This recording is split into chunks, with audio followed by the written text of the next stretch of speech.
Hello. Hi, everybody. We're here to get today, if I can talk. We're here today with Mark, the Spirit Whisperer. Hi, Mark. Hi. Hi, Deb. Hi, everybody. Thanks for So, having me here today, Deb. well, thank you for coming. I really do appreciate it. I've really been enjoying having chats with different ones in the community Hmm. and learning everything that we can about one another because I think that's important to Yep. share the experience. Um, And I agree with you. Like when you say everybody has their own story, and it's nice to hear other people's stories. I'm always really interested to just see how other people's journeys with spirit work, mhm. because I know we don't all have the same journey. It's sort of basic. It comes from the same place, but it's individualized as to us. But I enjoy that. Like I do too. what what made you start even looking there? When a lot of people don't. So that's always interesting. So we know that you worked for a time with the zoo and that you were a zookeeper, Yep. and that is a job that most of us would love to have. Yep. Those of us that resonate with animals and pets. Yep. Um, and how did you come to that? I know that you were led by spirit Hmm. Yep. to get into that line of work. Right. Well, just like kind of make it brief, sort of, because it's kind of a long story. But Right. well, you're really interested, go to my channel, and there's videos that say who am I and what am I doing, and on those videos, hi Christy, you can get more in depth about my story if you want to. Also, stories about the animals and stuff like that. There's a lot of videos. But anyway, when I was around 30, early 30s, like about 32, I guess, I just felt that something was missing or lacking. And hi, Gerald, in my life, even though I wasn't like in a horrible place or anything, I was exploring the movies in California and doing acting, doing a lot of stuff like that. I was waiting tables mostly for a living, and already had a partner and pets and all that. So I was, you know, fairly happy, but things still felt like not right. And so Mhm. I just prayed and asked God. I felt like I wanted to be of service in some way. It really Yes. badly, like it was heartfelt. I just felt, is there any way I can be of service to the earth and to humanity? Is there just some way I can? Because I wouldn't like to get to the end of my life and felt like I didn't do anything, maybe to serve something. Yes. I don't even know how that would be or how I would do it, but I just ask God, is it? Can I? Is there some way? And if there is, can you guide me or show me what that would be? Because I don't really know. And then from that, that was a heartfelt prayer. I remember crying during the whole time. And when I pray, it's more like I feel like it's more like a conversation Yeah. than um, a one way, please, please, please. But anyway, right after that, I just got a lot of books about channeling came to in my life. Just somebody would give me one, or I'd go to the metaphysical bookstore, and literally one would fall out of the shelf Mhm. on the floor, and I'd go, "What's this?" Oh, and so that kept coming, and I began to go, "Well, what does that mean?" And I was going, "Is is that what you're telling me? I don't know what that is, or how to do it, or I don't know. But if that is, then could you guide me in that?" And so, because I always go to spirit like that. To me, your personal relationship with spirit is practical. Yes. It's there to help you on the earth and the things you do in your life. It's not just some big thing up there that you don't really do every day. So anyway, after that, I said, I don't know how that is, but if that's something to do, I need to meet channels then, so I can get a better sense of what that is even. And after that, the next 2 weeks, I met 7 channels Wow. out of the blue. And And all, this is before we had the internet no, it and was in the 80s. phones were attached to the wall. Exactly. And Because I'm you old. had to go to the library. And there wasn't nobody doing it, or, yet again, I felt like I was in another, it was because, I was born gay and I went through all that already. Right. So then I go, oh, now I'm doing this, which there's a lot of judgment, and there's nobody. I don't know who to ask or anything. But there were a select few books, like channeled books. And when I read channeled book, I if I get too long-winded, just say, Mark, let's move along. But I had a few experiences with what I call Jesus when I was young. I grew up, my dad was an alcoholic, and I was the oldest kid, and there was a lot of trauma.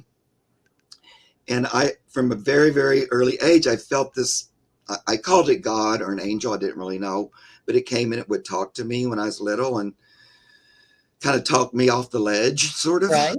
and say everything's going to be okay and all that. And since I was the oldest kid too, I felt a lot of stuff.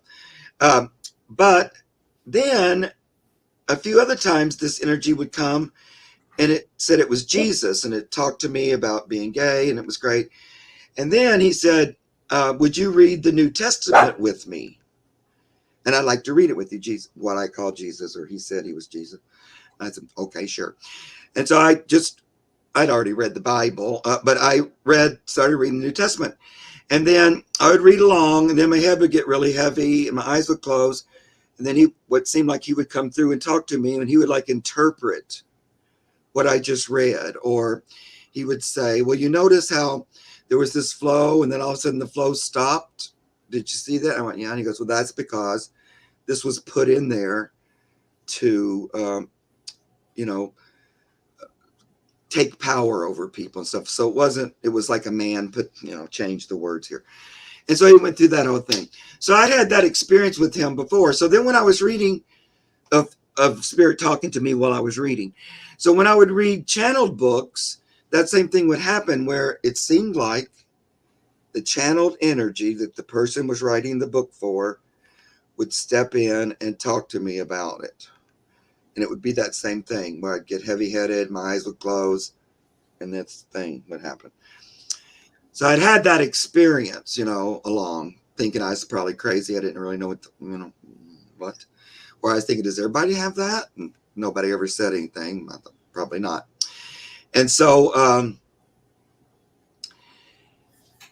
when I met those channels, they were from all different kinds, like a medium that talked to dead people, it was in a big group and everybody came, and I went.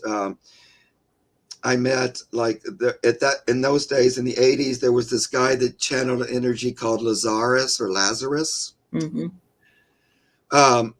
And I went there, and that was like a huge meeting auditorium. And then I met this woman whose name was Elizabeth Clare Prophet. She was also a big lady, and she kind of went off the deep end. And there was a big... Sometimes they do. And I got it right when I first met her. But it was in this big old field. It was a huge convention, like I went. And then I met a couple smaller... I met this great guy from England who channeled dolphins and Space Brothers. So this was all in a very short span of time, meeting all the... And then I met the woman who became my mentor. Her name was Terry, and she channeled Dwal Cool. I've never heard of that. I know who the heck it is. But somebody said, hey, Mark, I found this channel, and you can get a private session. So I went, because I'd prayed and asked, and then I felt like I needed to follow through. Right. And I met Dwal Cool through her. So she did voice channeling, which is what I do. But it's conscious voice channeling. So, you don't go completely unconscious. Right. But when he came through, and just when he said hi to me, I just broke into uncontrollable sobbing. It was very, very bizarre. And this is sort of at the end of all those channels. And it was just like a full body, overwhelming. I didn't know what was happening. I never heard of Dwal Kul. What the? And Right. just, yeah. And just his, and then plus I didn't know the woman either. I just met her and I was just sobbing like an infant. I didn't know what was happening. And, you know, I went through with the session with him.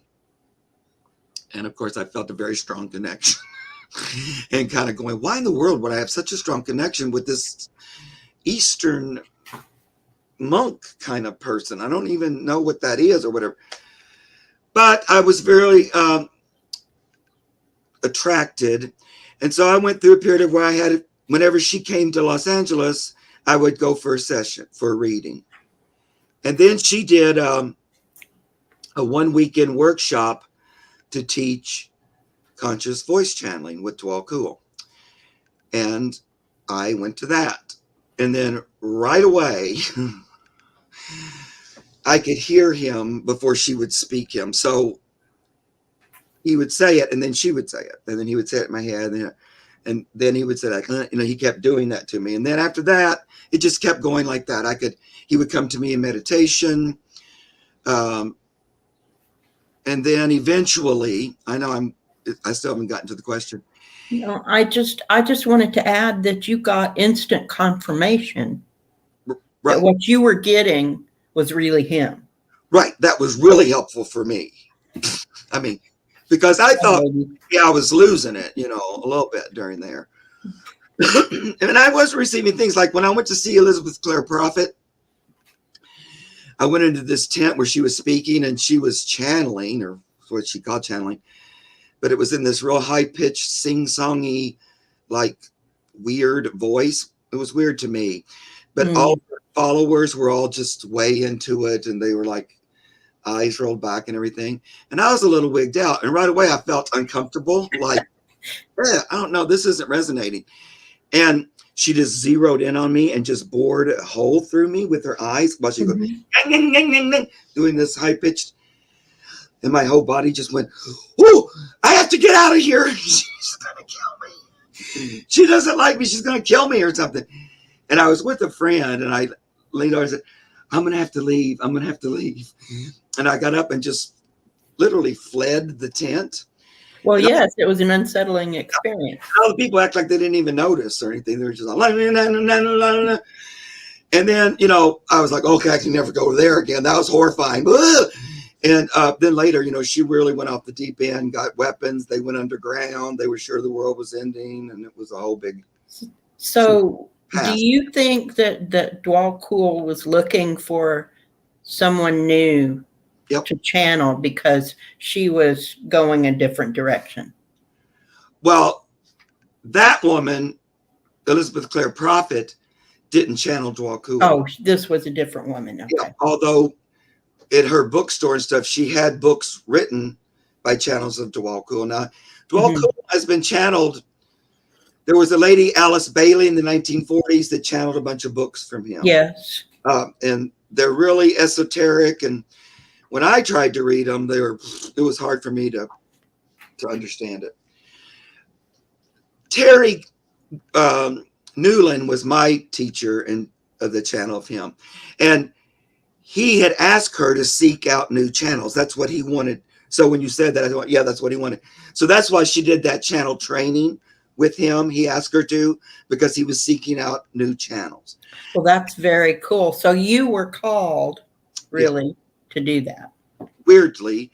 And also it was the answer to my prayer that I'd ask, you know, well, show me how. And then who knows, maybe Dwal would encourage me to ask that. I don't know. At this point, I feel like it was always meant to be, but. Was this before or after you had seen Clare Prophet? I met them all in that same 2-week period. In that same period, okay. But Dwal was at the end of the 2 weeks. At the end, okay. And I had different relationships and different reactions with each one.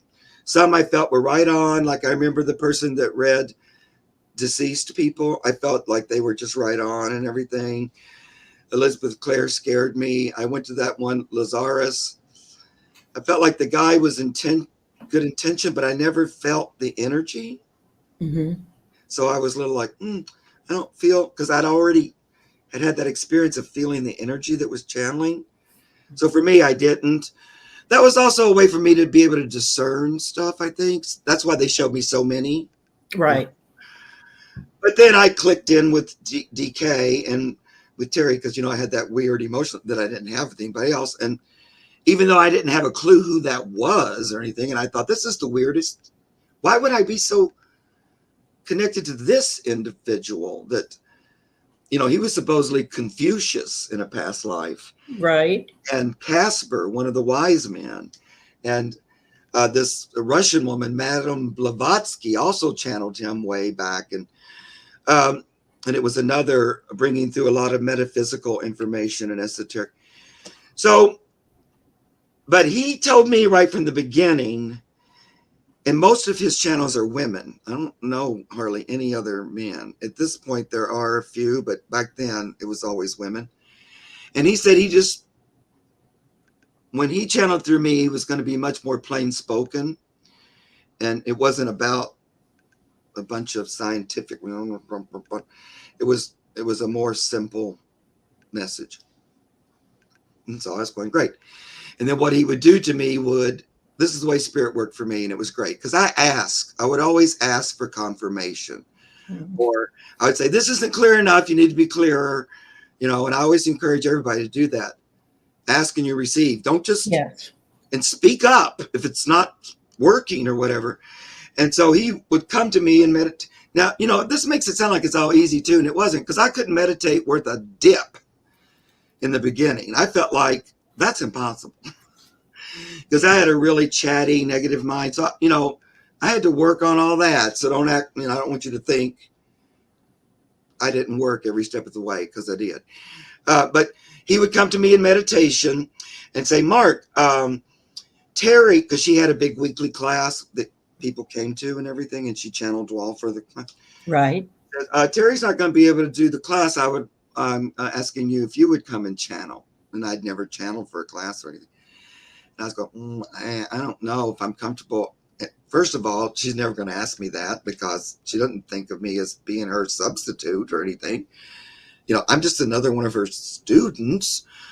I mean, I've learned a lot and everything, but she's not going to ever ask. I'd be arguing. Then I'd finally get done. Paul would say, oh, well, are you done? I go, yes. And he goes, well, I came to ask you if you'd be willing to do it if she asked. And I go, well, yeah, I'll be willing. I don't know how to do it. I can't imagine it's going to happen. Whatever, I'd be very off-putting kind of. The next day, she would call me and say, Mark, I'm not feeling well. And Dwal was asking me to ask you if you would do the class tomorrow. So that would be like, and plus I'd already promised him. And so then I couldn't kind of back out either. Right. Because I'd made spiritual kind of. You made a promise to spirit. Yes. I could feel him standing right there when she called me, like, a little bit like exactly like what I told you was going to happen. And he would do things like that all the time. Like she did a big thing in Mount Shasta, a big celebration of the moon and everything. And I wasn't going to go, but it was a weekend long thing. And then by this time I had met Pan because Dwal helped me. This nature energy was working with me. And I began to talk to animal stuff, but I wasn't quite sure who it was at first. Anyway, he helped me figure that out. So I'd already been working with him. And then, as a matter of fact, then in my meditation, they come through and they go, Mark, Terry's not going to be doing the class. We'd like you to come in, but we want you to channel Pan this time. And I'm going, oh, no. They're all coming to hear Dwal Cool, this Eastern Ascended Master. And then I'm going to go, hi, this is Pan. And I go, they're going to think it's the devil or something. No. I'd be all screaming. They go, no, but that's what we want. And I go, I just don't think I just can't imagine. First of all, she's not going to ask me. Second of all, I would rather channel you. But this time I'm going, let me just channel you. And I remember Pan saying, well, if I can show you that I'm welcome in the room, will you channel me? And I went, well, sure. So sure enough, she calls, she tells me she'd like me to do the class. And she said, and they're, like for you to channel Pan. And I was going, oh, for fuck's sake. So I go there. First thing I do, I'll walk over and there's this book and it says the MAP team. And the very first page I open to, it says, you need to connect with Pan in order to connect to the MAP team. He said, if I can show you I'm welcome in the room, would you? So, I just walked to this book, opened it up, and it says that. And so not only is he welcome in the room, it's about him and for him. And then, lo and behold, all the people there that night, they just happened to have burning questions about their pets and about nature, plants, and they all had this, Pan was something they knew of and stuff. It was very... I'm getting goosebumps again. I understand. I connected to Pan since I was a small child. So I understand. Yeah, because of that whole... Yeah, I always did too. He was the one Greek god that always really stood out to me. For one thing, he was on the earth. Yes. He didn't live up there. Anyway, so eventually, I was working with Pan more and more. I was going to tell you on that Mount Shasta thing, they came in my meditation. This always worked the same way. They come to me first. Well, Terry's going to ask you to come to Mount Shasta and she would like you to speak. And actually, we'd like for you to be the opening speaker. It just freaked me out. I was going, oh. And they also said, we'd also like for you to use your acting talents because we want to act. It was this big, huge thing that I just thought, oh my God. And so, of course, it all worked out just the way this, she called, oh, Mark, and we were wondering, I think I'd like you to do the opening. And I was going, oh man. And I think they want you to bring Pan in. So anyway, I did it. And they wanted it to be funny.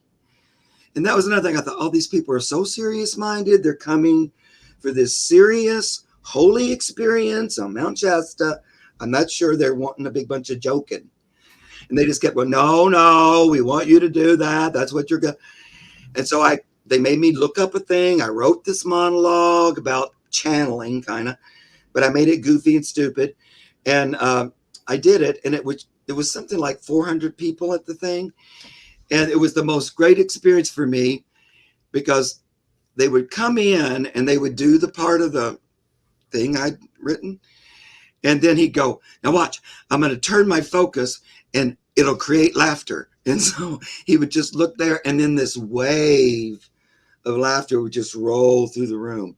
And they just, for the rest of the weekend, I just had people come up to me and say how shocked and surprised they were and how that just opened their hearts for the whole rest of the weekend. Everything, and it was just so wonderful. And I think the point of that too is when spirit comes to you, as it will when you ask it to, and it presents an opportunity, and it might seem more than you are ready for. First of all, spirit won't give you more than you can do. So that's just that. That's just the truth of it. But sometimes they have to give you a push. Yeah. Or a shove. I'm not ready. I'm not ready or something like that. But I would say it's in your willingness. If you just say, I'm willing, it's kind of like that fool card. I might fall and bump my head, or I might end upside down and make a fool of myself, because in some ways I had to be willing. Right. To fail at it because I didn't really know what I'm doing. It's up to spirit to do it through me. So I have to just be willing to stand there and allow it, and that's the thing, I think. Don't you, in some ways? I do. I think that once you show that you're a willing vessel, then they will use you in a way that it's your personality, but it brings what they have to offer to light. So they use your gift in order to get the message that they want to convey across. Exactly. And they also know you upside down and downside up. They know your personality. They know what you're good at. They know what you like. They know what you love. And they include that whenever possible. So Granny Manny been born yet? Is what Gina was asking. Had she reared her head yet? No. No. But for a lot of times in LA, I always was acting. Even after I became a zookeeper full time, I belonged to a theater company, and so I would do plays a lot, and I love that. So you probably already did have some characters that you were developing. Right. And I went to college on a drama scholarship, so I always liked comedy. I mean, I found out early that for whatever reason, people laughed at me. Sometimes I was like, I'm not even trying to be funny. I don't know why you all are laughing so much. But and then when I was on stage, I just loved that, probably too, growing up, a son of an alcoholic and stuff. I was kind of craving some kind of attention. Right. I understand all of that, Mark, because I'm the oldest child of an alcoholic, and I understand some of that. Some of our life experiences kind of parallel. Yep. And at this point, I realized that was on purpose. Because for one thing, I don't know if I would have kept that thing about hearing spirit from a childhood without that. You may not have. Because that's the reason it came and talked to me, because I was so distressed over that. And in the end, my dad recovered, and he, through AA, became this really spiritual, not religious, and then before he passed, he came to California to visit, and they came out a few times, but we'd have long metaphysical talks, which were great. Cool. So, that was good. It didn't feel good for a long, long time but I understand, though, that we have certain challenges because there's something more important that it brings about. So I can even see now that how my spirit, my soul, as it was looking to incarnate this time, went, this challenge will help. Not only that, you're going to be gay. Just when you thought the alcoholic thing wouldn't be enough of a challenge, we're going to give you this. And then you're going to talk to animals, and people are really going to think you're a nut job from that. So we're going to do that. And then you're going to chant. So there's going to be all these extra things. Be ready to be strong on your own and to stick to. So all that led to it, sort of. But I was going to say about Granny. So all through acting, for one reason or another, I would end up playing characters that did drag on stage. We did several plays. It would be like Shakespeare's greatest work, so it would be all of them put together, and then I would play Lady Macbeth or something, and guys, but it would be tons of different. And so I've done that a lot. That's how it was done originally. Is that men played all the parts? That's right. And there's a play called Greater Tuna. There's a series of those. I know that play. Where two guys play all the parts. So I did those plays, and and a couple of those characters do inform from Greater Tuna Granny, because it's that kind of a. And Granny's full name is Amanda Skies. Right. And do you get it? Yes. It's my favorite drag name. I know. In the world. It just came to me like right before I put her on. It was like, oh, that's perfect. Where did that come from? I don't know what. Well, Pan's the one that encouraged me to bring her on, because he's so joy focused. People love the character. They do. Just joy. It's okay for us to be happy and have fun, even in the midst of the world's going to hell in a handbasket. We can. That's when we need it the most. Exactly. That's when we're called to lift the energy. Yes. Eventually, Pan, though, said, I was going, well, I still don't know. Am I helping the earth or, and the animals? He said, well, you can be a zookeeper. Now, well, I don't think that. My degree has nothing to do with that. I don't have any kind of education, and I can't just go, hi, I talk to the animals. At that point, I'd already been doing animal readings and things. Oh, wow. Yeah. And so I knew that, and I already had a really strong relationship with Pan. And so he just kept, no, Mark, at the LA Zoo, you can be a zookeeper there. And I said, well, of course I'm willing, but you'll have to really show me how, because I don't know that that's even possible. I was always, I'm such a doubting Thomas. It's a wonder they continued to work with me because I was always such a brat.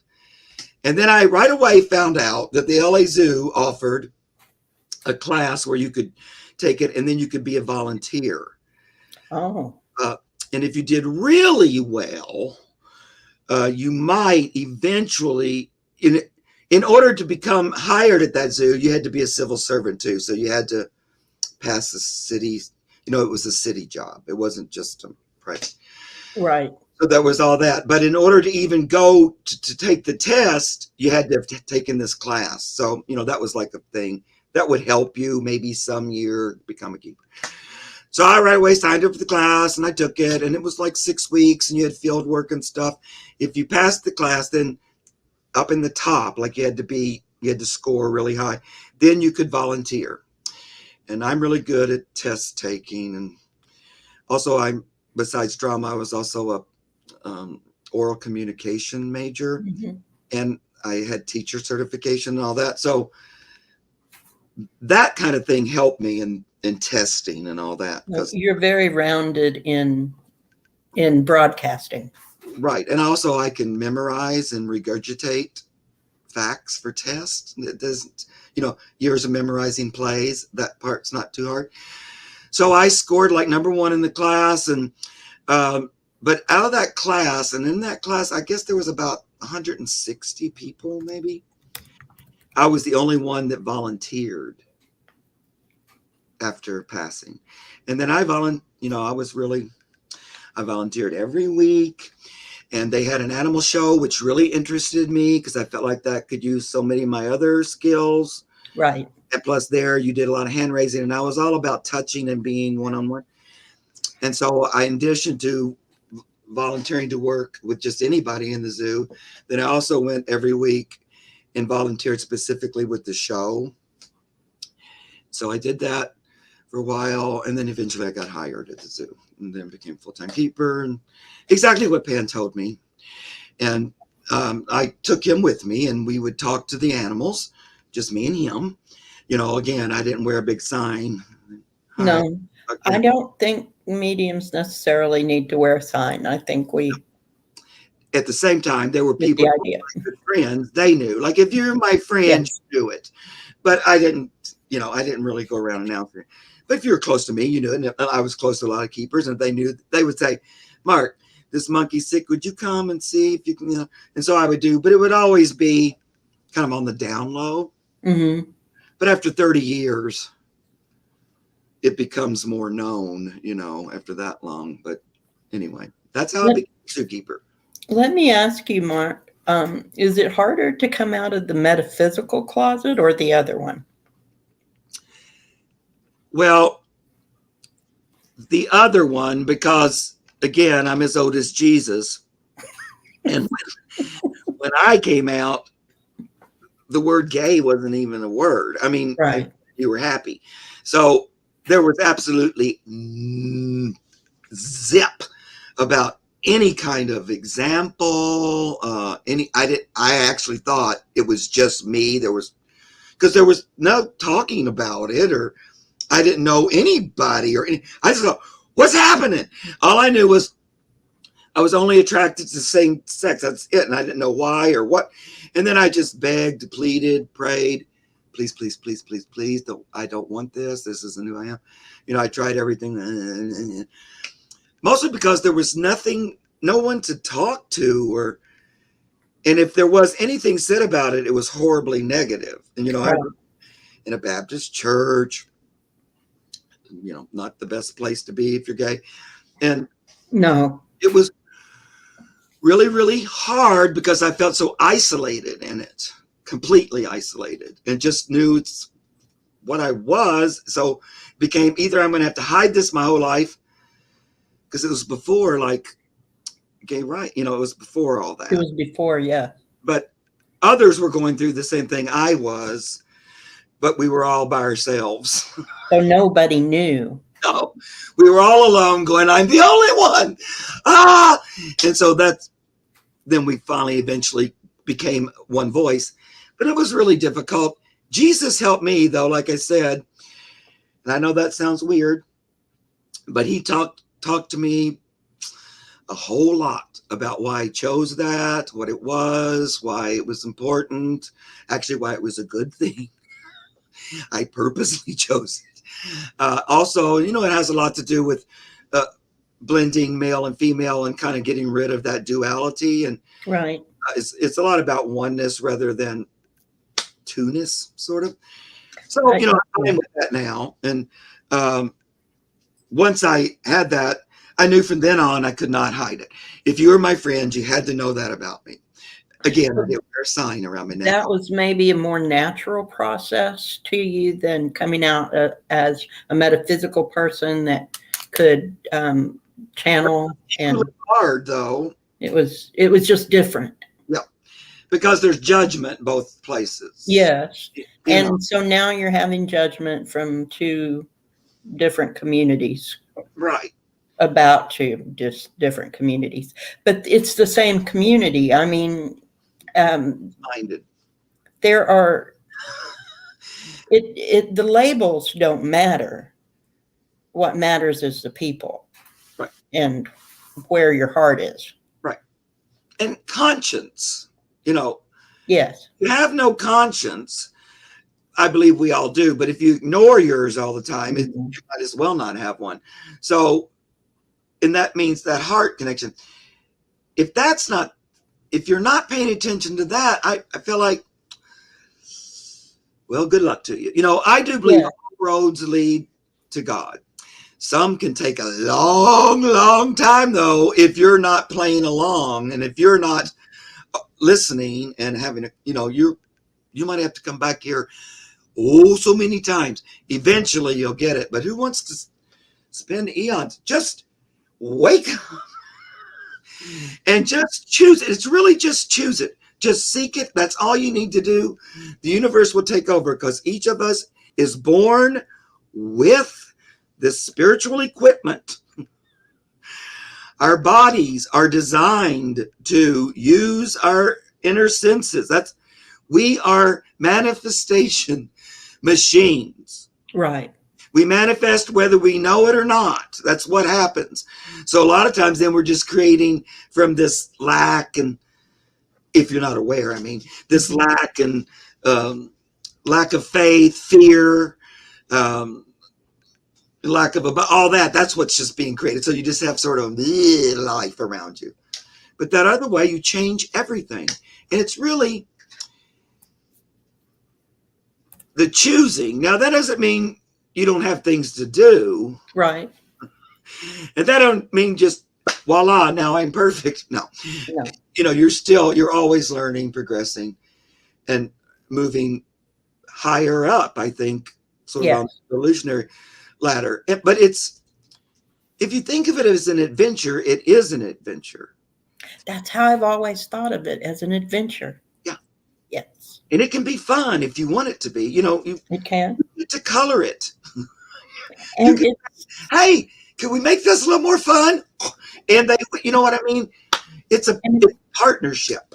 Things aren't happening to us. They're happening for us. Yeah. So if we can come to a realization that terrible thing, I'm not unique to that terrible thing. Right. I know it sounds cliche, but it's an opportunity to show, what am I made of? How am I going to overcome this? Yep. So it's, I've always seen it as an adventure. And some of my friends had said, oh, that's just Debbie's adventure. That's just... Well, everybody needs to have their own adventure. They do. And I tell you, it'll be colored in a way that tickles your heart and your soul when you make your conscious decision to work in partnership with your spirit team. It'll be unique to you. I don't expect anyone to have the same thing I've had, but it will be unique to you. Yes. Even though we're basically doing the same thing, which is working in a conscious relationship, partnership. Right. So you're never doing anything alone. That's the truth, whether you realize it or play with it or not. So on some level, you just have to finally just give up and go with the flow because you're just resisting. I did a guided meditation a while back where the people, or we were asked to go to like a meadow with a tree, and the tree was huge and had hollowed out and had a staircase going down into Middle Earth. And so I did this meditation with the objective of meeting a specific being and meeting that being. And then in the meditation, the person giving, talking you through it said, now turn around and go back towards the tree. And when you get there, you will see your spirit guides, your spirit team. And when I turned around, I had a multitude of beings that some were ancestors and family, and beings I had never seen before, people I didn't think I knew, but I do know, and even different species of beings. So, and I believe that was a real experience, that I saw my team. And so we all have that team. We just have to come to a place where we're ready to accept them and accept their guidance. Right. And it's a back and forth thing, like, because you have to look, if you're looking for the evidence of the experience, then that's what you'll find. So, you have to be on the look. Like if I ask Spirit to bring something for me, then I have to look for it too, so that I don't miss it. I don't have to look like this. Oh, I'm gonna miss it. But I have to just be in a space where it can catch my attention, and I go, oh wait, weren't we just talking about this? And this seems to be related. You know what I mean? Kind of tension, because it's a back and forth thing. And I think you get better as you go along. Like anything else, you learn to get better at it. Like anything we learn to do here on the earth. Practice makes you better. It does. And it makes you better, and then it puts you in a position to recognize, because you build up this kind of muscle memory, so that then you can recognize when something else comes in, because you've already made a habit of doing that. Right. And I think also we kind of train our brain then to be on our side instead of against us. Yes. A lot of times our brain has learned all this stuff automatically. We weren't even aware of it, kind of, or just things that maybe our parents taught us, or the church or school, and we just bought into it, whether it really serves us or not. It's sort of we just grow up in this society. And so a lot of things we just take as truth, even if they're not, if they are or not. So in the brain, it thinks it's helping by repeating that, or, well, this is what they think about, so let's just create it then. I'll just put that energy out, and then we'll attract it back because it thinks it's doing what it wants to do.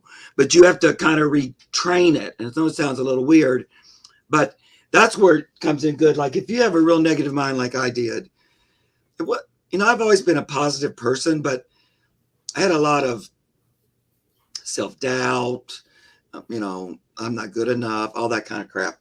And so for me, it helped me a lot just to write out affirmations or sing them and stuff like that, because I felt, now I see in retrospect, it was just helping retrain my brain. So I just repeat it. And eventually the brain goes, oh, you like this thought. And so then it starts eventually automatically giving you that, instead of, I gotta write it down and force myself to think I'm an okay person. It starts to buy into that, and it goes, oh, maybe it actually likes this thinking better. It's the same thing when I was learning to meditate. Eventually, my brain got on board and said, oh, it actually serves him better if I'm quiet for a bit, and I had to sometimes I had to like Tell yell it to sit down. and yell at it, kind of like, for God's sake, shut up and sit down for 5 minutes. I just want to do this. And it Right. will. You have to kind of be firm because people are always saying, I can't meditate. And I completely get it. But where there's a way, and you have to just. It's a lifelong practice. Yep. Because your brain will, for some reason, go to that negative thing first. It's been trained. But for hundreds of years, we've kind of been on that train. We have. And our parents pass on what their parents passed on, what their parents passed on. And, and then each new generation goes, ew, I don't like that part.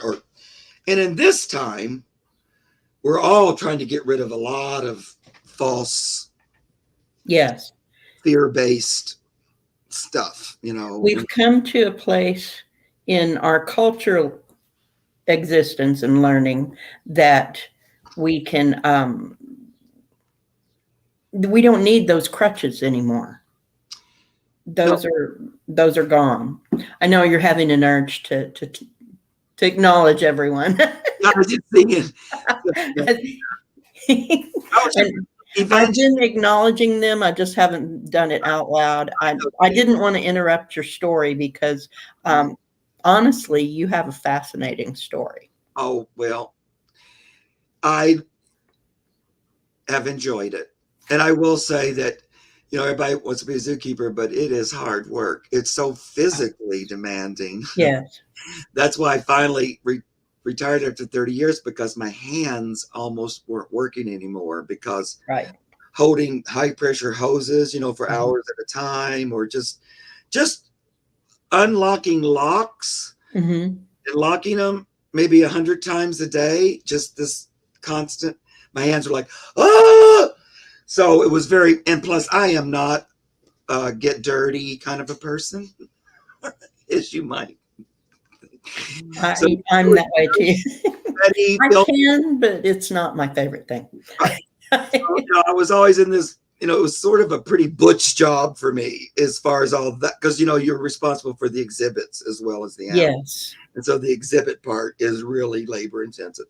But of course, the animal parts made up for it. And I always felt I was there because the animals wanted me there, not so much that the zoo wanted me there. Right.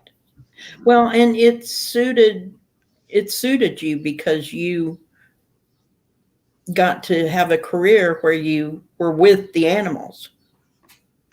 Couldn't ask for anything better.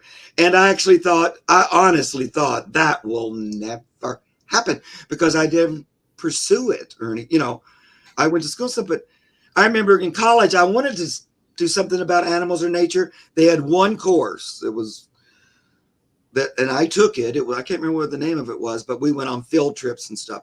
But because I've always liked that and animals. But I just thought that's too late. I was 30. I actually became a zookeeper pretty late, because most of them are not in their young. Wins, Right. And of course, I was the only gay person at the zoo when I first started. And so, it was fun though. I mean, I can't tell you, just the interaction with each animal first taught me that every one of them is their own personality, their own separate soul. They all have their own little thing. So if I'm in a group of chimpanzees, each chimpanzee is very different from the one before. They do chimpanzee their own particular way, just like we do human, our own particular way. Same thing if it's rhinos or snakes or whatever, they very clearly, we would interact personality to personality. And I think because I always been like that even before Pan, but with him there with me, they recognized that I recognized them. Mm-hmm. And so that made my relationship with them a lot different. So they would always do what I wanted them to, or, and I never, ever would need to force something, it would always be about asking. And a lot of times that would upset other people because they would struggle. And then I'd walk in and go, move over. And they go, okay. So did you find that even though I interact with my pets or other animals on a different level than like maybe my partner does, my pets go up to him, want more affection from him, I think, because he doesn't have that connection. So they're more willing to physically show that kind of thing to him because they know, oh, well, that's her. She already knows.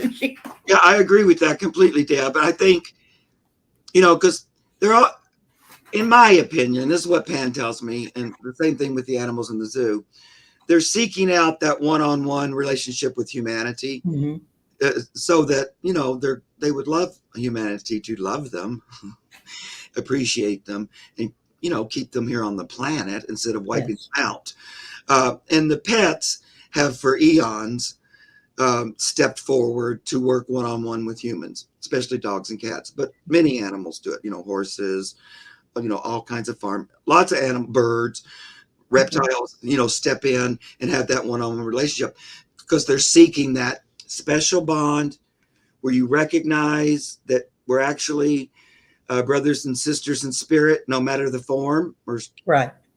And that I recognize you for who you are, and back and forth. And they want that positive, loving back and forth. So they don't have to work on that so much with you. Right.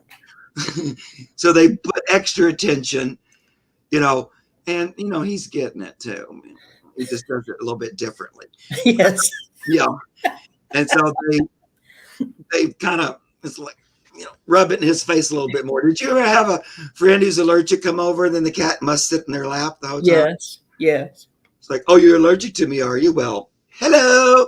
I don't know. It's that, because sometimes, not always, but sometimes that comes from more of a mental, I feel like all maladies on some level, come from within. It's like a lack of balance somewhere. So sometimes an allergy is fear-based rather than physical, if that makes sense. It does, because the cat I have now, who is the reincarnation of a cat I had 3 decades ago, in that lifetime, she was a she then, and she's a he now, but someone would come in who was afraid of cats, and she would stand directly in front of them, in front of the door, and they would not feel like they could pass. I mean, this tiny 8-pound little thing would stand in front of a 250-pound man and reduce him to jelly just because she could. I know. And plus they read that, they see that it's in your auric field that you're coming with this fear and dread kind of, and they go, okay, well, let me just react to that. Yes. The zoo too, because I never, maybe I'm just nutty, but I never did really have fear at the zoo, no matter who I was taking care of. Yes. I had respect, and I didn't really cross boundaries and things. And you also have to know that with an animal, even if they're really trusting and loving you, sometimes an outside stimulus can come in and that's unexpected. And so then they'll just react naturally, and you can get hurt just by being next to them. Right, because they still have wild instinct. Right, and they might be gigantic in your stand.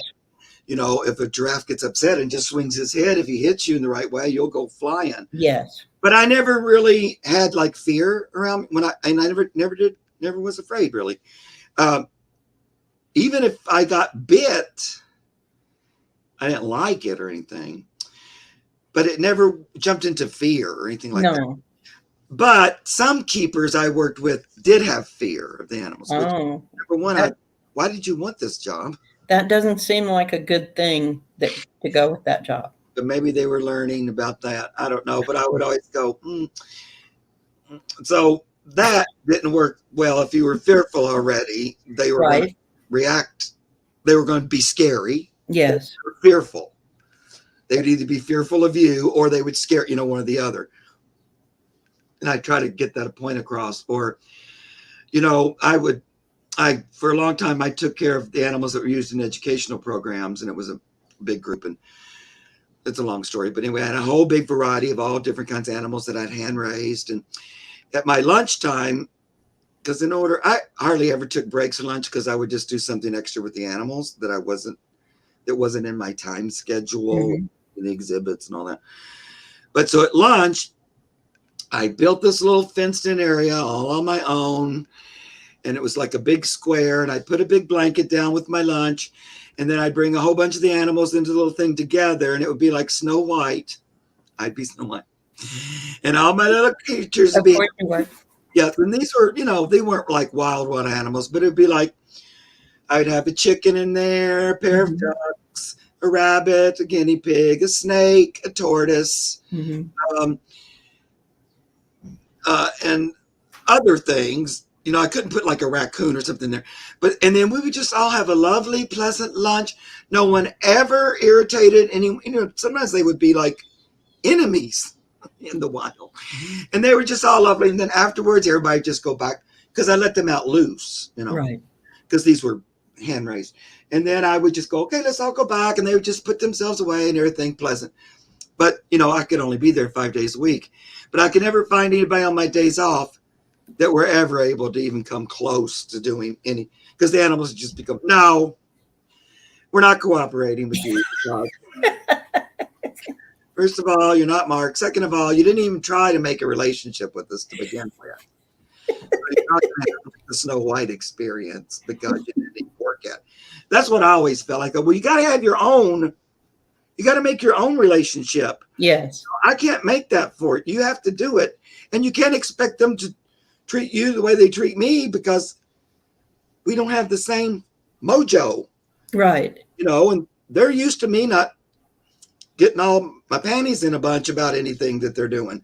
And I don't approach them with like, don't get me, don't, I'm like, good morning. How's everybody today? Let's get some loving and some scrubbings, and whatever. And I talk to them all the time out loud. And when I first went there, like nobody talked to them.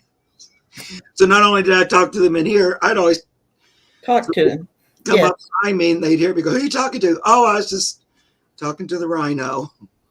I have out loud complete conversations with all of my pets. I've always talked to them like they were just another person I was talking to. And I did that with my child too.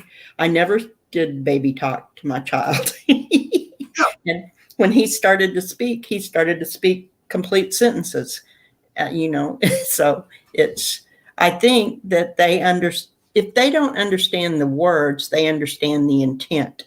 They do. The feeling behind the words. Yes. And the intent. You're right. I agree with that. Now, they can learn some words. Yes. Dogs and cats, birds too. But they can learn spelled words too. Yes. If you use the same word over and over with the same thing, they'll learn that word for the thing. Like my doggies, because all my pets want to be stuck to me at all moments, of course. But when I go to the grocery or something, I have to say, well, I got to go to the store. I always say it the same way. I need you two to watch the house and I'll be back. And so at this point, any part of that sentence, they know, okay, they take their, we're watching the house position. Yes. They don't run to the gates, try to get out with me. They know this is the thing. We never, and so I can just say that same word and they know it. And I love that they're so attuned, Yes. They're so looking to please you. So, and Tangi has pointed out, and I believe this is true, she talks to the trees and the grass. Yep. And they have vibration. They respond to energy and intent and thoughts. Exactly. And like the wind or the sun, and of course plants love it if you talk to them. Yes, they do.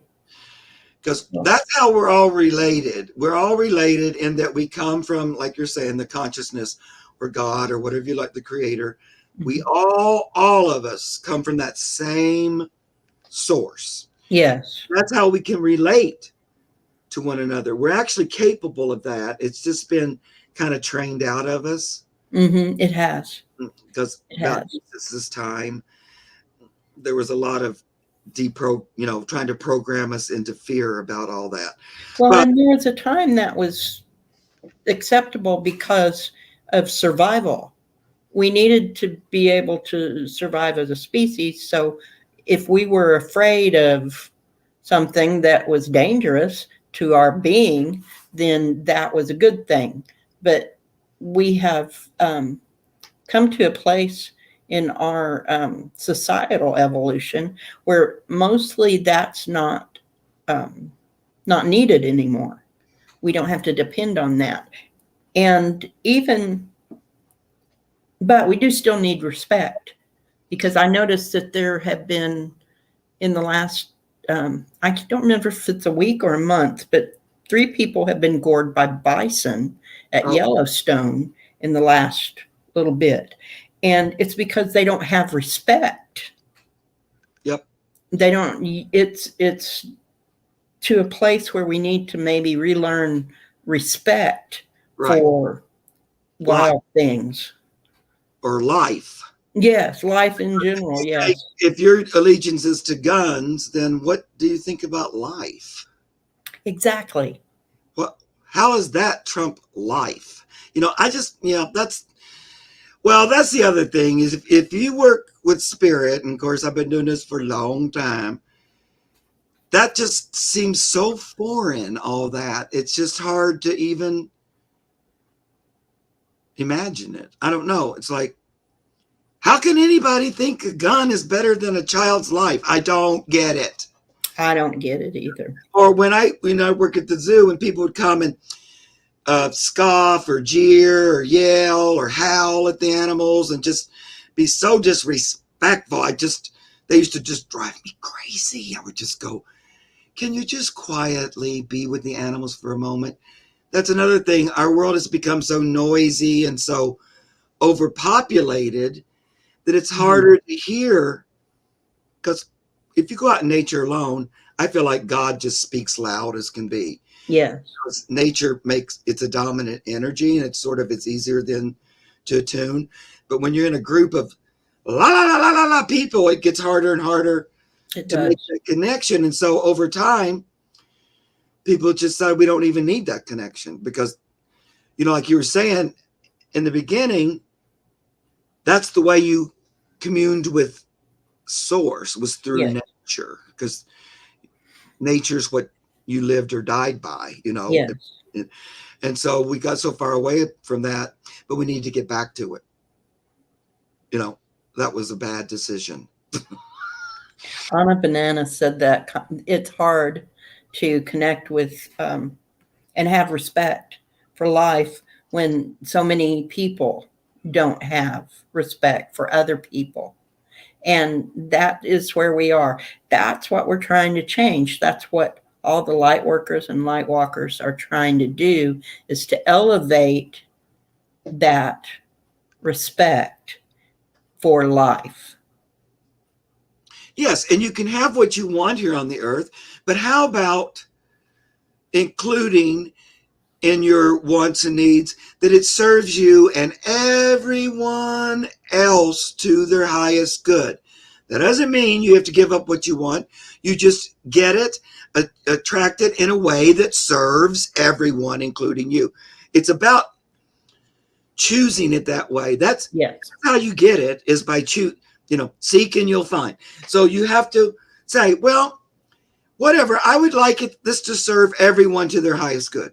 Not just me and everyone else. It's about one for all for one. And it's really not that big of adjustment. You still get to do and have and be who you want to be, but it's in a way that serves others, and you just include that. It's not excluding it. When you go around and say, I just want what I want and I don't give a crap about anything else. That's a little different than wanting to and it's not conducive to continued life on Earth. If you take that to the extreme the way they are trying to do, then it becomes impossible for life to exist on Earth because you destroyed it trying to get what you wanted. Right. Yep.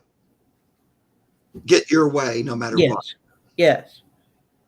And sometimes, I don't know, in my life, I've come to choices where I had to think, well, in choosing this, do I want to be happy or do I need to be right about it? I would rather just choose happy sometimes and just make a difference, just turn up. Because what usually gets my buttons pushed, like if I watch the news or something, will be about, oh, you're so wrong. And I need to be, in the end, everybody has to choose it on their own, and I can't make people choose. I can't make anybody choose to work with spirit. No, each of us is responsible for our own journey, for our own path, and for our own choices. So we can highlight the better way.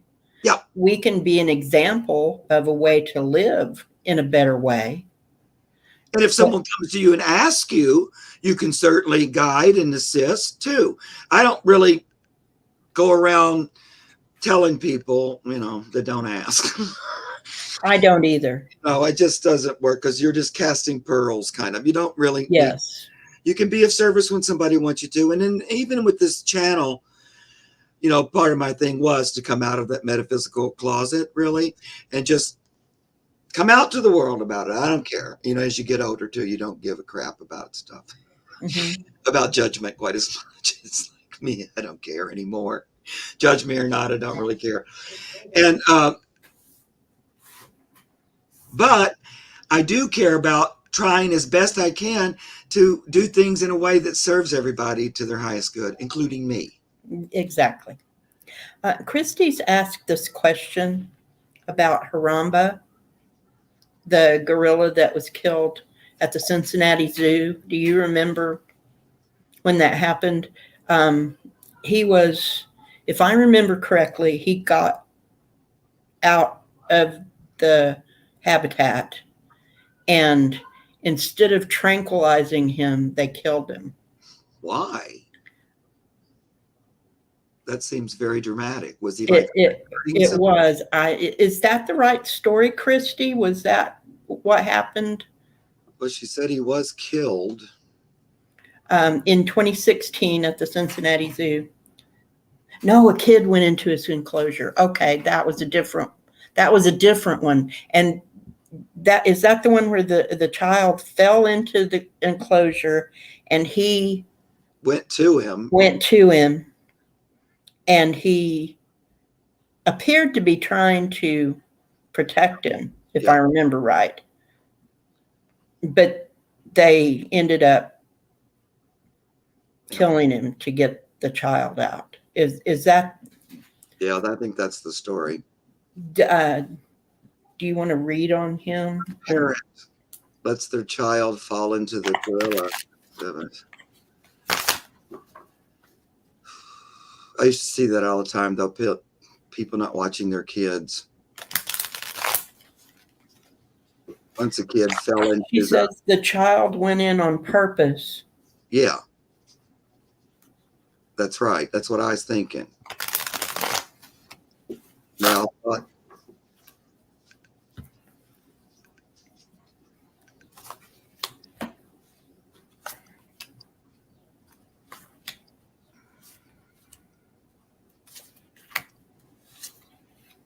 well, he was shocked and surprised and didn't quite know what to do about it. But his first instinct was not to kill the child. I'm talking about Harambe. Right. It's also his job to make sure his enclosure and the other gorillas are protected. So, he was checking what happened. What's in my home? Nothing's supposed to come over and get in there. But fear took over, and basically he was murdered. Yes. And it wasn't he didn't do anything for that result, really. I got that he was the child of the, excuse my neighbors. There's the child that he was playing, and he just wanted to do it. That there was, but the judgment was against Harambe. That he, my goodness, they're having it. Right.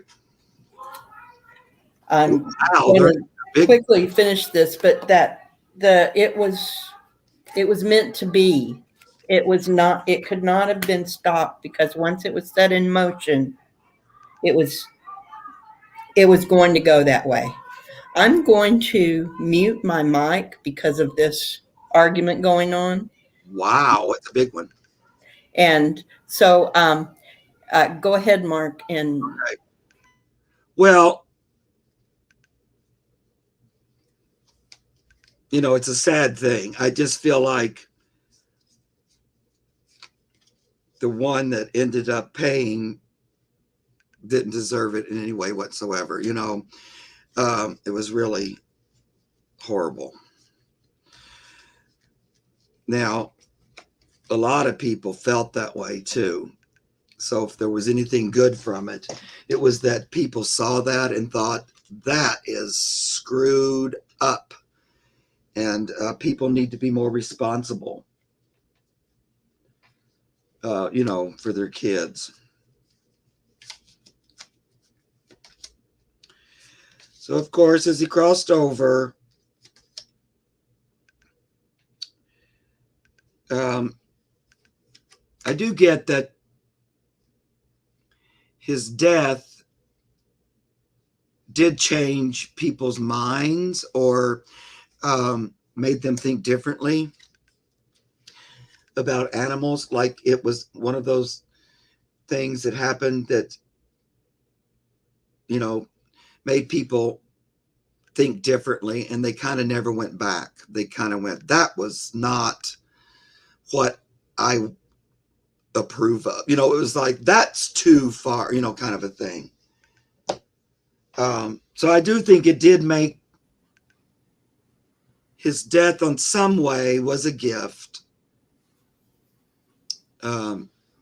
because it was so public, kind of. And so just this Ace of Cups, if I think, look at that hand, it looks like a gorilla's hand. Almost. That is, I got that card too, Mark. The Ace of Cups. Yeah. I got that card too. Yeah, so I think that's telling me that there was a gift that came from it. And, you know, it's funny too, because when I was a little boy, we had this opportunity to go to the Cincinnati Zoo, because I grew up in Kentucky. And it was just the greatest thing in my life. I just couldn't believe I'd always wanted to go to the zoo so bad. And that was the first one I ever went to. I was really little. So it's just funny about the story, Cincinnati Zoo. But the fact that this card looks like a gorilla's hand too. That's amazing. But also got the Seven of Swords, which is, you know, that parent and that child were at fault, and they were at fault, not the gorilla. That was no. And that is so often the case, that the human will be at fault, but it's the animal that suffers the consequences. Right. And then this last strength, I just see that too, is that like the tension, the heart went to the animal, not to the child, even though there's this little fairy here. In that case, most everybody felt it was the child and the parents' fault. Yes. Hardly anybody thought it the other way. I mean, I could hear people saying, I'd rather the child had died. Yeah, and that's a harsh thing, but why was he in there in the first place? It was that kind of a thing. Yes. Who allowed that? So his mother allowed it because she wasn't watching him. Christy said the zoo did not hesitate to kill the gorilla, which is appalling to me. And I understand they have to have a level of trust with the public to get the public to come. Gina wanted to know, can we let him know that we are sorry, and can we console him in any way? Does his spirit need to be consoled?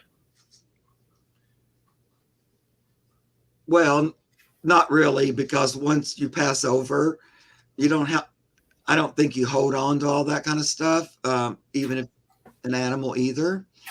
They just kind of take their experience like we do. It's not that different. It's a little different, but I do see their souls reviewing, especially if they're interacting with a human, and then they re-choose. This was a dramatic thing, and I just keep hearing it was horrible, but his life wasn't in vain. Right. He was also really well loved. Measures were put in place to prevent this from happening again. And I don't know this for sure, but I don't think I've heard of another zoo going to that extreme measure.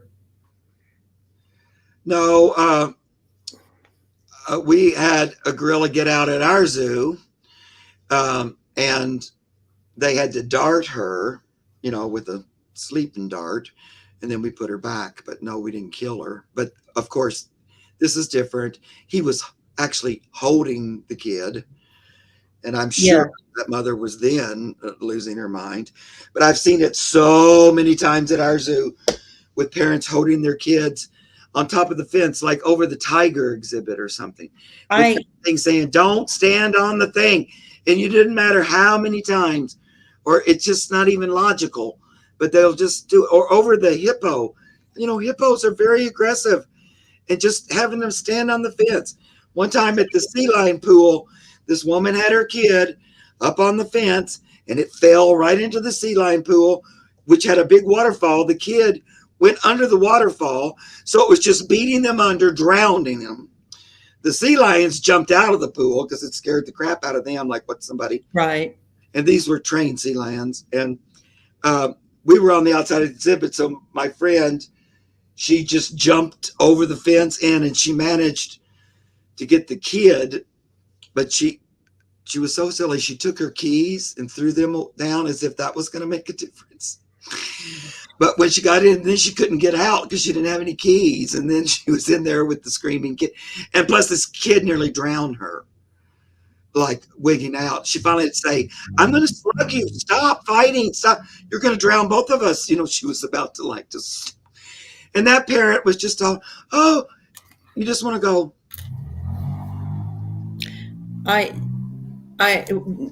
One time I visited the zoo at where I used to live in Oklahoma City, and they were making the enclosures into habitats where they were more like yes. And so there was a place you could view the big cats like through I want to say it was plexiglass, but I can't imagine that it was just regular plexiglass. But I was standing there near the viewing place, and a big tiger walked up in front of me. And I have never been looked at like I was lunch before. And so I can't imagine holding a child near an animal whose instinct might be to eat that child. Right. And of course, this child just climbed in there anyway. Yes. So, yes, he literally climbed into the enclosure. That's what Christy said, that people were screaming at him to stop. And Teresa Ford has said that the police should be called and the child taken to foster care. I don't think they did any of that. No. I don't think there was any investigation. Of course, this was several years ago, but I don't remember hearing anything about that kind of an investigation. So. Oh boy, but I don't know. I wouldn't like to wear that badge for the rest of my child. It was the reason they killed this gorilla. No, I wouldn't be happy about that either.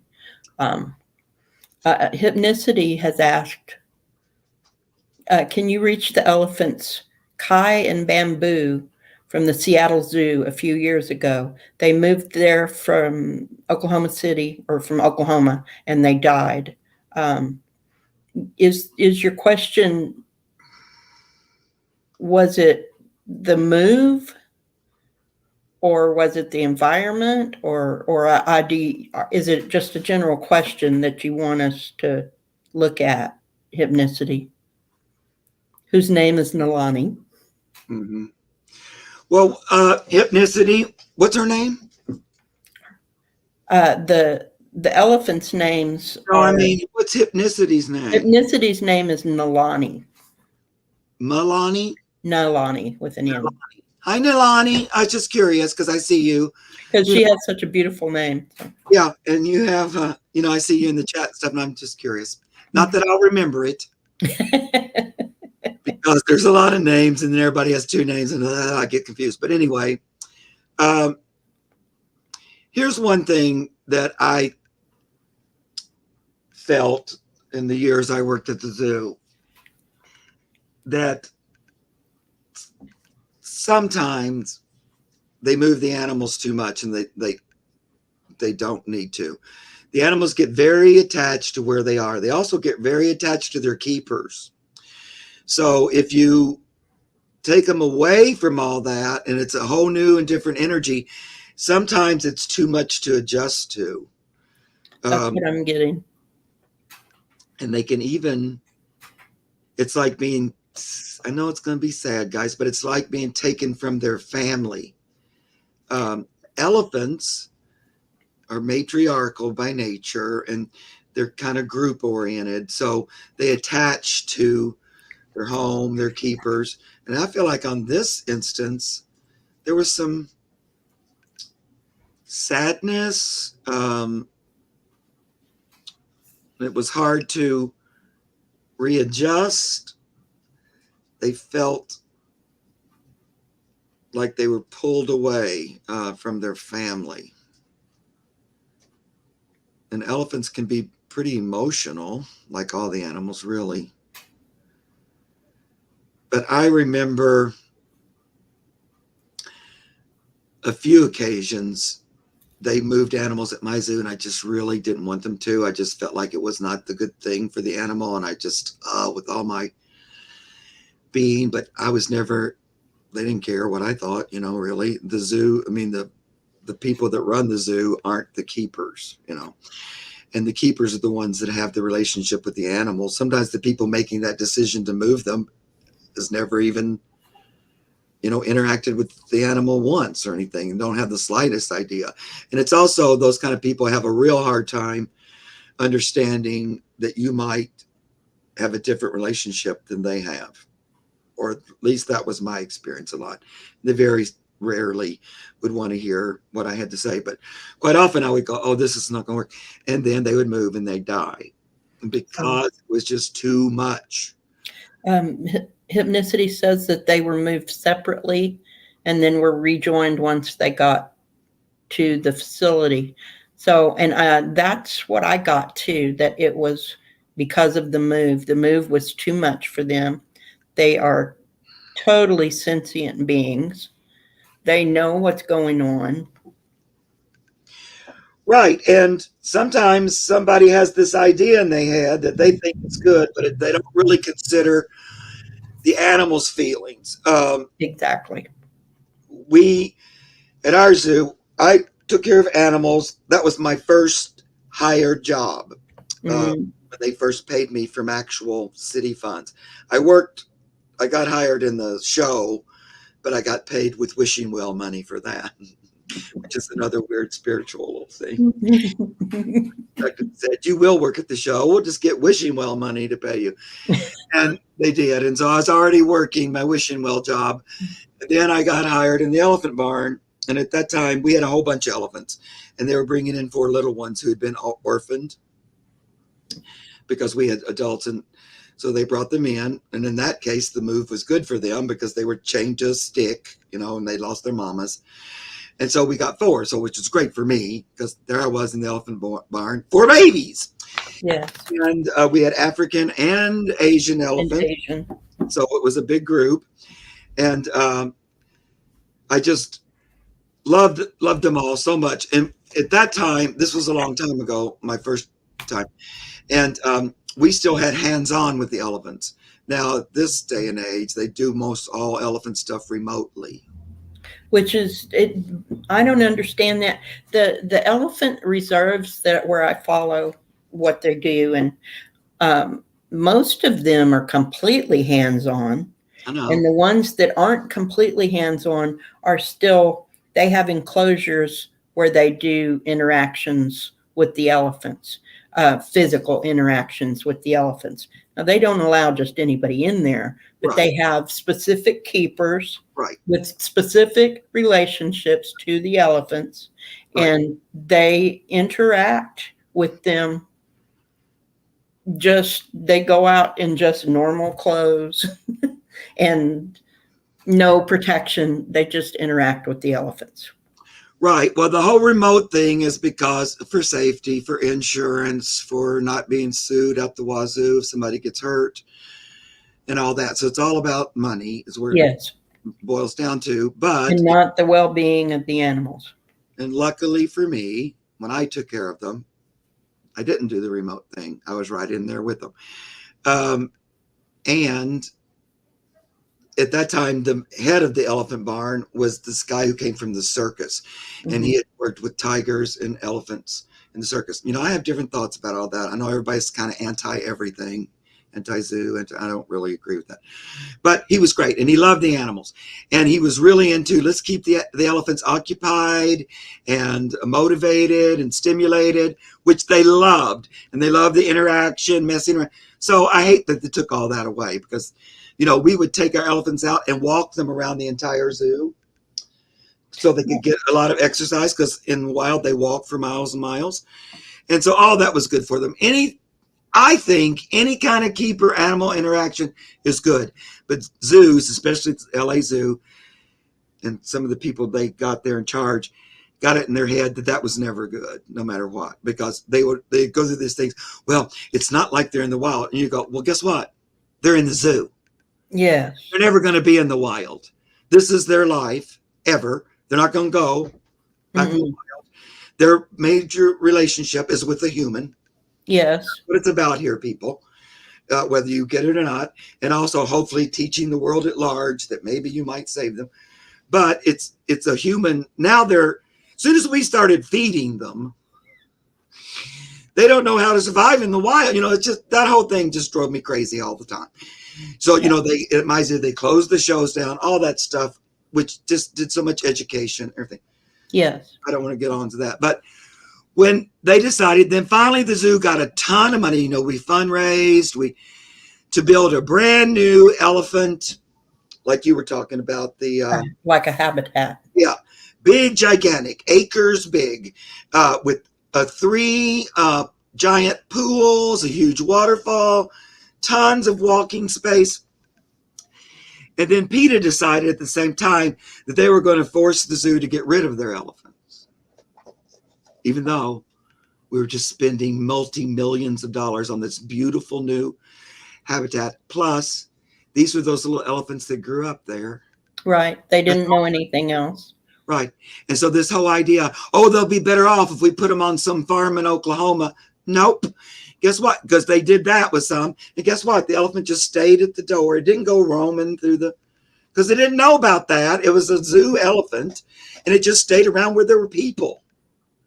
And so it doesn't really work. You might try to say, the wild. Which I love the wild if it was there, but it isn't. So shut up already. Can we just? All of the elephants that I know of that have been rescued are in an elephant habitat where where people take care of them and interact with them because that's what they know. Now they have begun to form new relationships with other elephants and kind of build their own herd, but they're still attached to humans. Right. Actually, this Pan told me this a long time ago. Their souls chose the experience on purpose because they want to help heal the separation between man and God, man and nature, man and animals. It's all the same thing to me, but that's really why. And I always treated them as ambassadors from their species. And I believe that with all my heart and soul. That is what they are. They are ambassadors. As teachers. And once you begin to take care of them, like you said, to feed them, then you can't put them back in the wild. Yeah. And they used to always say to me, Mark, what's the best enrichment? And I would always say, well, I'm the best enrichment because actually that's their focus is me. They look forward to me being here. They look forward to me doing the routine. So I enrich them. I could be out in the crowd. The animal will see me way away and respond to you. The chimpanzees see me miles and start singing and rejoicing. Here comes Mark. Here comes Mark. So, I used to always say the keeper is actually the best enrichment. Yes. Because they're the one that's with them 24, all the time.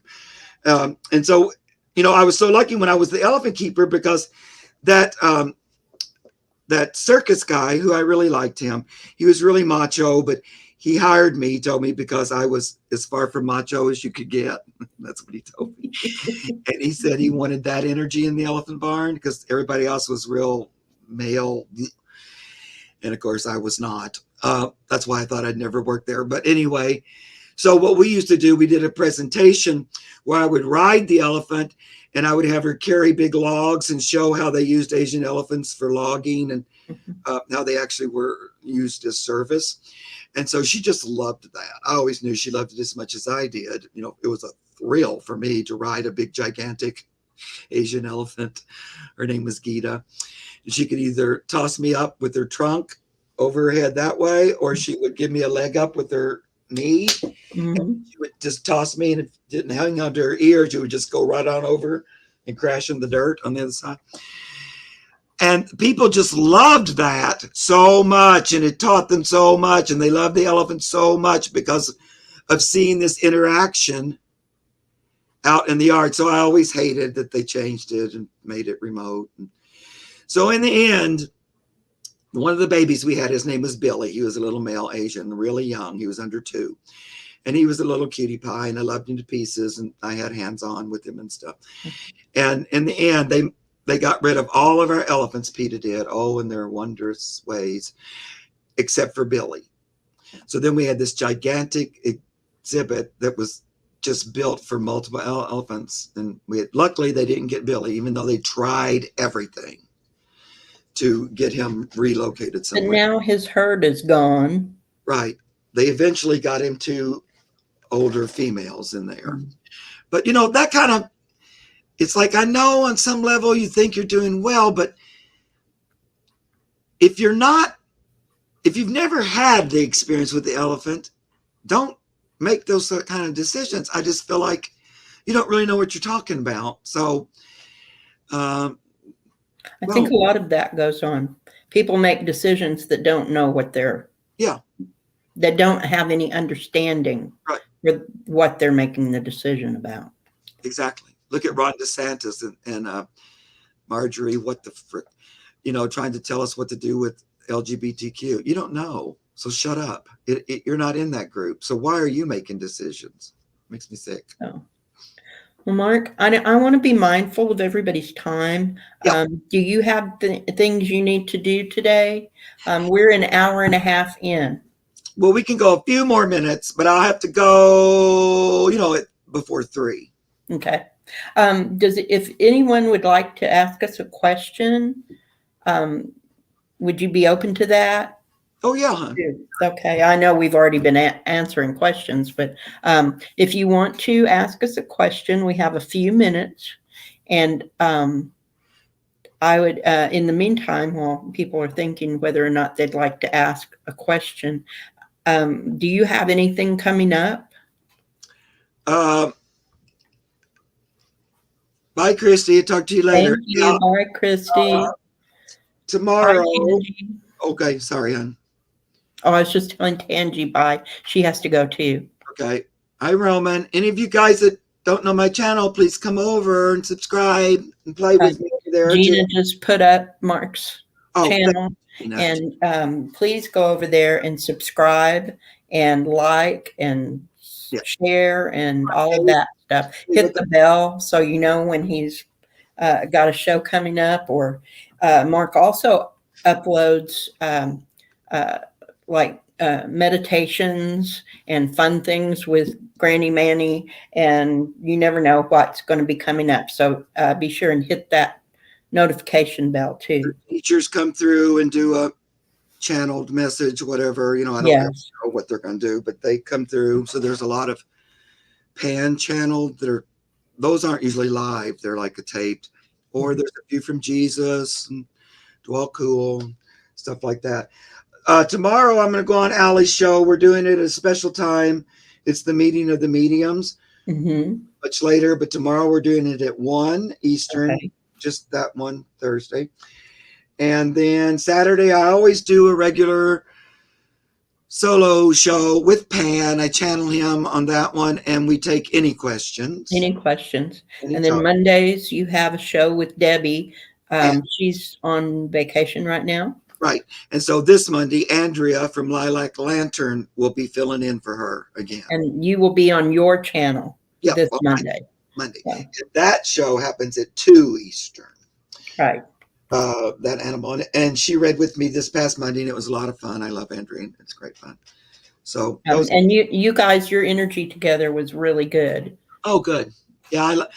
She really is the one that kicked me onto YouTube. Actually, she had a lot to do with it. So I just, love her a lot. And I had that connection where I had a private session. And it was after that I was determined to start the channel. So,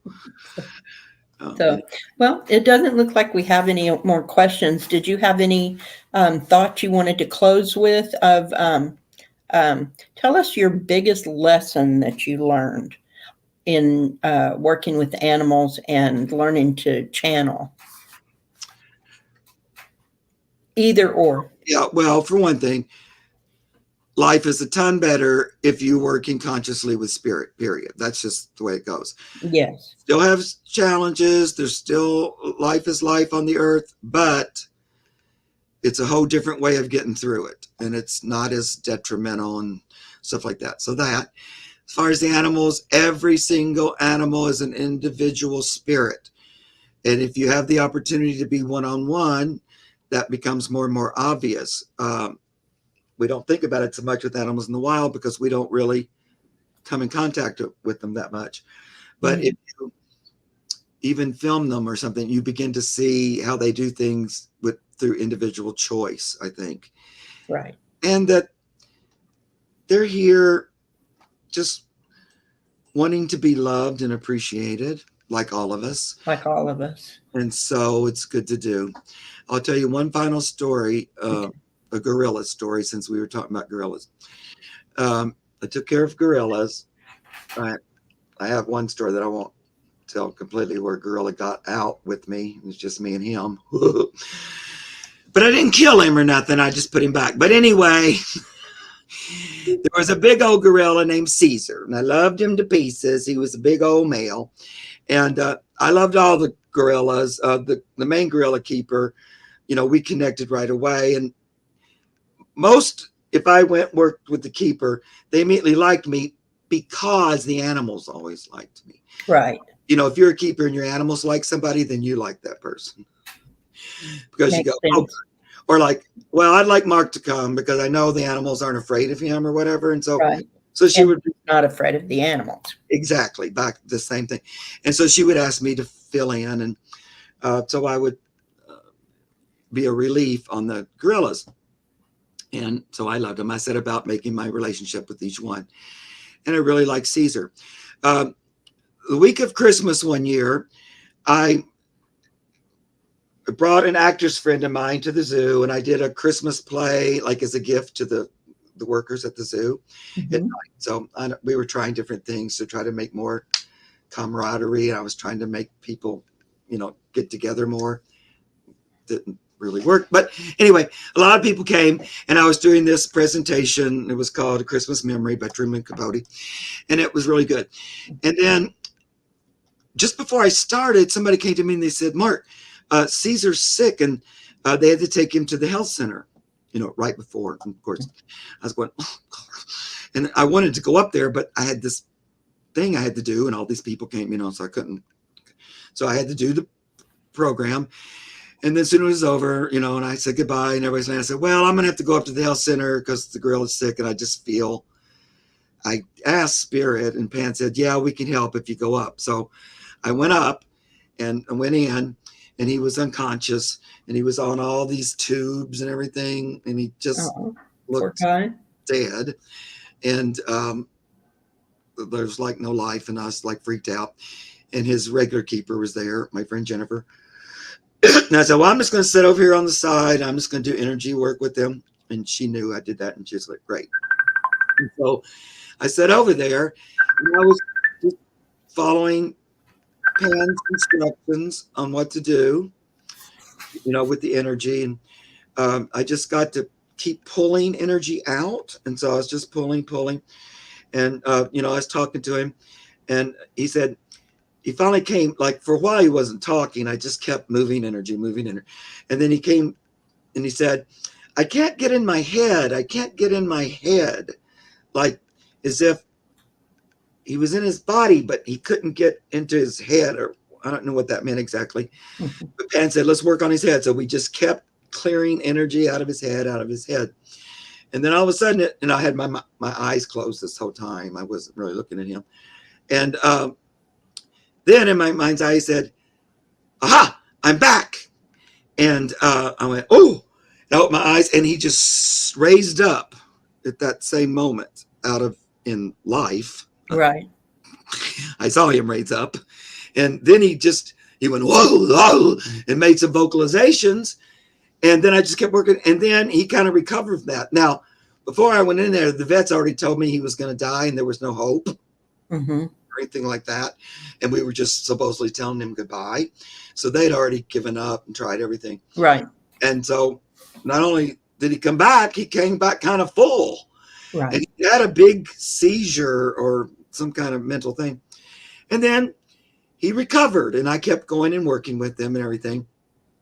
From that point on, it was like I became his best friend. So, yeah.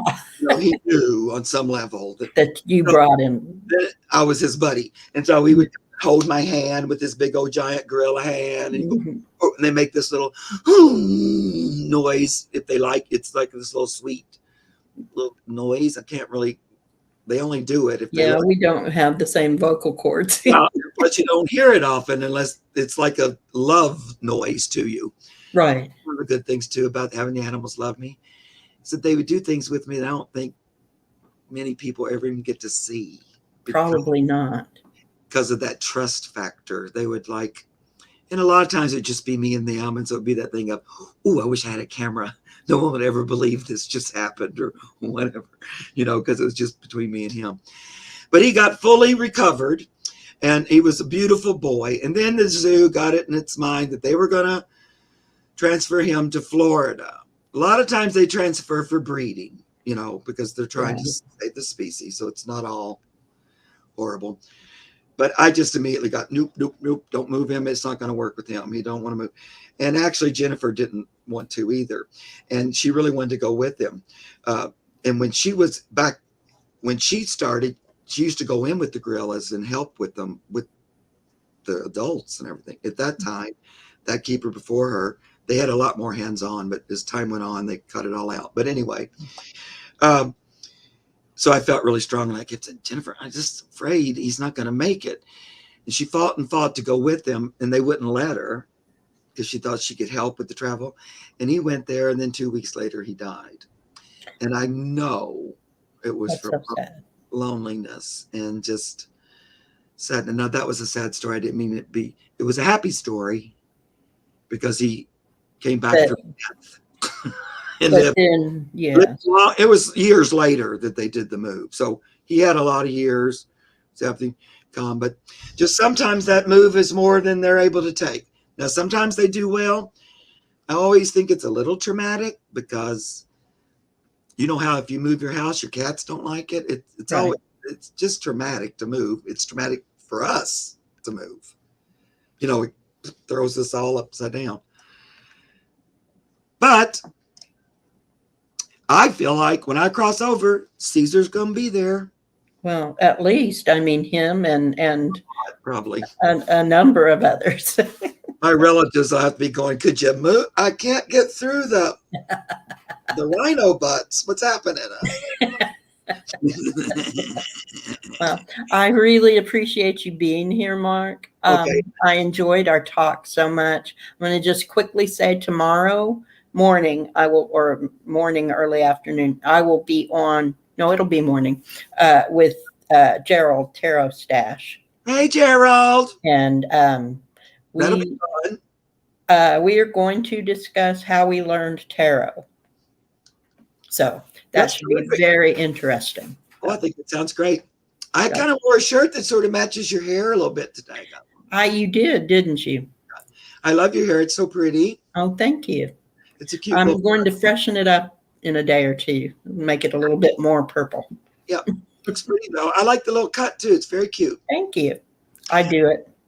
Well, I love so much meeting you today. I had so much fun with you, and now I feel like we got our light cord connected between the two of us. And I appreciate it so much. We support one another's way, you know. Thank you so much. And I want to thank everyone that's still with us in chat.